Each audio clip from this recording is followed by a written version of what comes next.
Good morning, everybody. Welcome back to the next episode of BattleTech Simplified as part of the DM Shockman YouTube channel. I'm Michael Shockman, and I'll be your host and commentator. In today's episode, we will be covering a mech that has the most quintessential light medium mech in the inner sphere, is well underestimated, and specifically for its armament and its ability to ambush, but also is a bit overestimated in its design. Today, we will be covering the Cicada.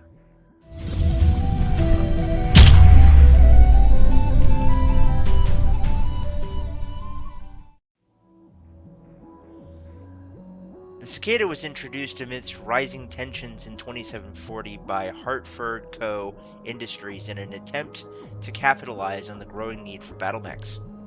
At the time, Bergen Industries had cornered the market in light recon mechs with their Locust, and Hartford Co.'s only prior experience was building communications and targeting systems.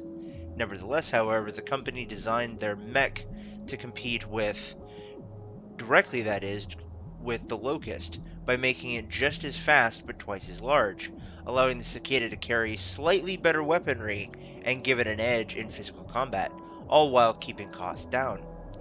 The Star League was sufficiently impressed that they agreed to a limited contract with Hartford Co. for a small number of Cicadas, using them to replace many Locusts lost in fighting along its border regions. The mech's only major issue was faulty heat sinks, although these were eventually replaced in many models and modular sinks. With their base of operations and only Cicada factory located on Bryant, Hartford Co. was among the many victims of the fall of Star League and the onset of the Succession Wars. Although the factory was destroyed, there were a number of built Cicadas in storage on Bryant, and its relative position compared to the 5 successor states meant the planet was the largest of many raids. Thus, the Cicada found its way into all of the major house armies, where in service to the successor lords, the mech earned a positive reputation. Unfortunately, this also meant its expectations sometimes exceeded the design's actual capabilities, and, with no new models being produced, the Cicada's numbers began to dwindle. By the end of the Fourth Succession War, the mech was in danger of going extinct. However, the discovery of the Helm Memory Core allowed the Free Worlds League Industries to save the Cicada by restarting production of the mech from their newly refurbished production line on Gibson. The great majority of these newly built Cicadas went to the Free Worlds League military, particularly federal units, which was in desperate need for recon mechs after the loss of so many machines during their long battle with Andurian.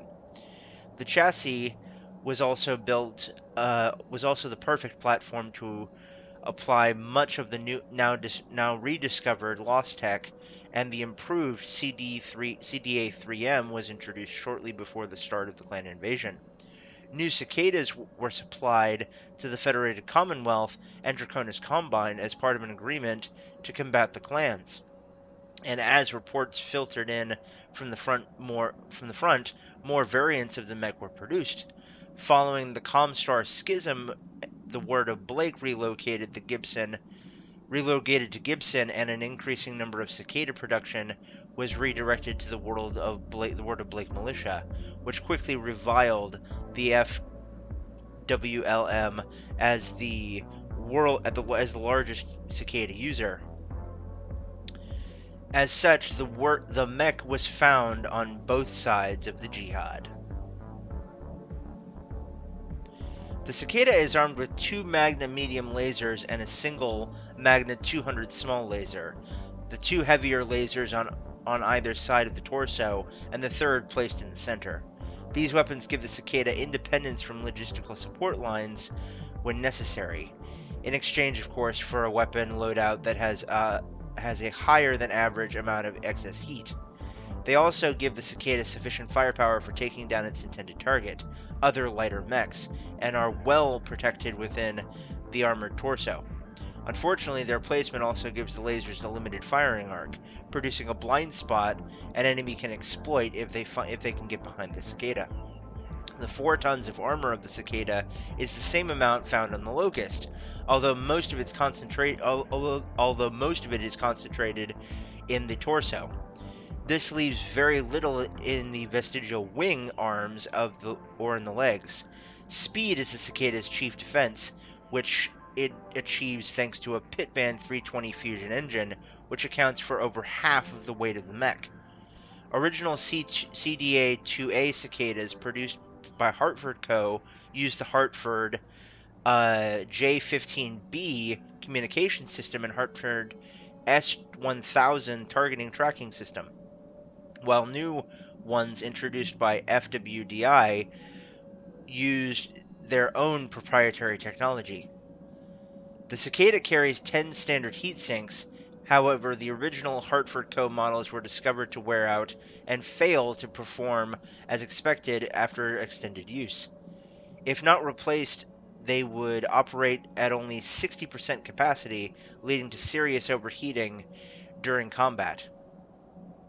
Although most Cicadas had their heat sinks replaced with more reliable modular models, there some still used the defective models, illustrated disastrously in a much publicized battle on Oriente between the Free Worlds League and the Compelling Confederation.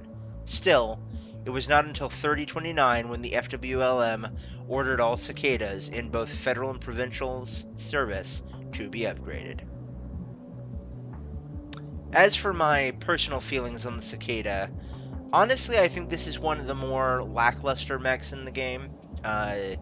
It was, as it says in the readout, it was built as a heavier replacement for the Locust, and it does that very well. The problem is that it does that well it does it very well at that, and a little bit too much, in that it is in some cases less well armed than the Locust, has the same amount of armor but is less well distributed, and unfortunately doesn't go any faster than the Locust.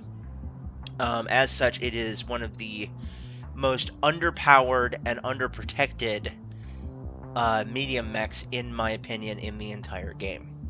As such, it is not one that I would have on my team unless absolutely necessary. However, I have seen Cicadas do some serious damage to vehicles, so stompy stomp.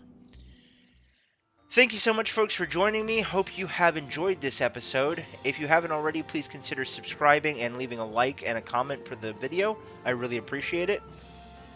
Also, if you want to check out the script and the readout for this episode, check out the link down in the description to sarna.net. That's where I get all of my readouts and get all of my scripts from, for the most part.